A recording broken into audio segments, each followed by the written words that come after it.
இதற்கு தேவையான பொருட்கள் உருளைக்கிழங்கு 2, பச்சை பட்டாணி 1 கப். அதை நான் மொதல் நாள் நைட்டே ஊற வச்சுக்கிறேன். நான் கொஞ்சோண்டு கார்ன்ஃப்ளேக்ஸ் இல்லைன்னா பானிபூரி எடுத்துக்கலாம். மஞ்சத்தூள் 1/4 டீஸ்பூன், சீரகத்தூள் 1/4 டீஸ்பூன், கரம் மசாலா 1/4 டீஸ்பூன், மிளகாய்த்தூள் 1 டீஸ்பூன், உப்பு தேவையான அளவு. ஆம்ச்சூர் பவுடரும் சாட் மசாலாவும் உங்களுக்கு விருப்பம் இருந்தால் ஆட் பண்ணிக்கலாம், இல்லைன்னா ஸ்கிப் பண்ணிக்கலாம். தக்காளி 2, பெரிய வெங்காயம் 2, பூண்டு 3, கொஞ்சோண்டு இஞ்சி, பச்சை மிளகா 2. பச்சை மிளகா உங்களுக்கு காரம் ஜாஸ்தி வேணும்னா நீங்கள் எக்ஸ்ட்ரா ஆட் பண்ணிக்கலாம். ஒரு வாணலியில் எண்ணெய் ஊற்றிக்கோங்க.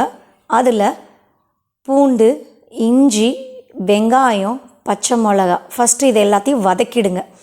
கொஞ்சம் இது வதங்கின உடனே அதுக்கப்புறம் தக்காளி போட்டு நல்லா வதக்கிக்கோங்க. வதக்கிட்டு கொஞ்சம் ஆற வைங்க. சூடோட நம்ம மிக்சியில் அரைக்கக்கூடாது, ஆற வச்சுட்டு அதுக்கப்புறம் மிக்சியில் அரைச்சி அதை எடுத்து வச்சுக்கலாம். இப்போது அதே வானிலையில் கொஞ்சம் எண்ணெய் விட்டுட்டு அரைச்சி வச்ச பேஸ்ட்டை கொஞ்சம் வதக்கிக்கோங்க. அது கொஞ்சம் வதங்கின உடனே நம்ம மஞ்சத்தூள், சீரகத்தூள், மிளகாய்த்தூள், உப்பு இதெல்லாம் எடுத்து வச்சுருந்தோம் இல்லையா, திரும்பி அதெல்லாமே போட்டுட்டு வதக்கி விட்டுக்கோங்க. ஸோ கொஞ்சம் நல்லா வதங்கணும். வதங்கினதுக்கப்புறம் கொஞ்சம் தண்ணி விட்டுட்டு அது கொதிக்க விடுங்க. ஸோ மீன்வைல் நம்ம இன்னொன்று என்ன பண்ணலாம் அப்படின்னா, பச்சை பட்டாணியும் உருளைக்கிழங்கையும் நம்ம குக்கரில் போட்டு கொஞ்சம் தண்ணி விட்டு ஒரு 5-6 விசிலுக்கு நல்லா வேக வச்சுக்கலாம். குழஞ்சாலும் பரவாயில்ல, ஏன்னா அதை நம்ம திருப்பி மசிக்க தான் போகணும். அதனால் நல்லா வேக வச்சுட்டு அதுக்கப்புறம் இப்படி நல்லா மசிச்சுக்கோங்க. உருளைக்கிழங்கு, பட்டாணி இப்படி நல்லா மசிச்சுட்டு அதை தனியாக கொஞ்சம் எடுத்து வச்சுக்கலாம்.